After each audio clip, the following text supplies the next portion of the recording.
Iyon, what's up man? For today's video nga, ilalabas ko na rin itinatago ko. Adobong kambing, mga iba naman. Meron nga ako din ng kambing, nasa 1.5 kilaw. Gayat na, garni kalalaki. Masarap nga rin kalderitahin, pero ngayaw, naiaadubuhin naman. Hugas na ang kambing na aray, kaya ilalagay ko na din sa kaldero.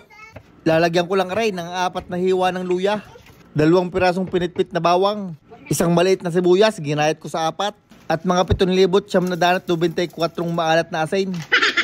Bago ko naman lalagyan ng malinis na tubig, dinamihan ko na at pakukulang ko rin na matagal. Isinalang ko na nga rin din sa kalan. At munti ko pang makakalimutan, pamintang buo, siguro yung mga 20 piraso. Akin lang rin tatakpan. At pakukuluan ng mga 1.5 oras hanggang lumambot. Habang iniintay lumambot yawn, magagayat muna ako ng mga panggisa. Luya, garni lang kadamay. 1 ulo ng bawang, pinagpipit-pit ko bago ko ginayat ng pinong-pinaw. Sibuyas na pula, kalahati lang na rin, masyadong malaki. Ginayat ko lang rin ng padays, parang garinay. 1 siling labuyaw, parang may kaunting sipa. At yan ang ating mga panggisa. Pagkalipas nga ng 1.5 oras, in-strain ko na rin kambing. Malambot na, pwede na nating adubuhin. Kaya nagsalang na ako ng kawalay. At nung uminay, nilagyan ko ng mantika. Una ko nang gigisahin, aring bawang. Medyo tutustahin ko lang bago ko naman ilalagay aring luya. At kasunod na din niyan ay aring sibuyas. Gigisahin lang hanggang maluto ang sibuyas. Tapos ilalagyan ko naman ng mga 451 aswete powder. Aray papupulahin lang bago natin ilalagay ang kambing. Malambot na nga rin kambing kaya saglit na lang aring lulutuin. Naglagay nga ako din ng 3 pirasong laurel. Tapos ay tinuyuhan ko na. Siguro humigit lang ng kaunti sa kalahating tasa. Hinalo ko lang ng saglit, sabay lalagyan ko naman na rin Canada Dry, ginger ale. Gayak nga Sprite ang aking ilalagay, kaso'y arin na nadampot ko. May natira lang kaunti sa 1 lata.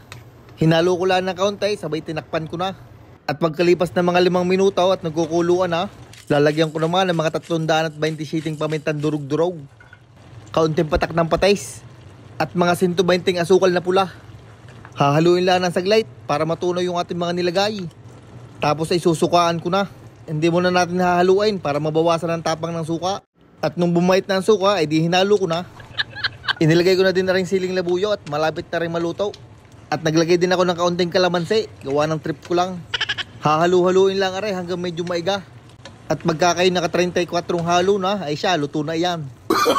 Pwede nyo na tawagay ng mga magbabaray at luto ng pulutan. Basta wag mo munang ilalahat sa lamisa at baka maubos. Gawa ng yung iba, pag nauubos ang pulutan, ay nalalasing. Hindi pa nakakakalahati ang alak, ay ubos na ang pulutan. Ay kainaman na, aray ko. Ay siya ay panaw. Dating gaway, ititikim ko na lang kayo. Aring unang subaw para sa inyo. Aba ay masarap nga rin adobong kambing. Ay madali nga rin mauubos pagkapulutan. Kasi para ka rin mas masarap sa kanain.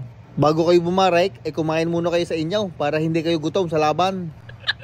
I-try nyo din na rin adobong kambing. Basta palambutin at lutuin nyo ng ayos, ay quality yan.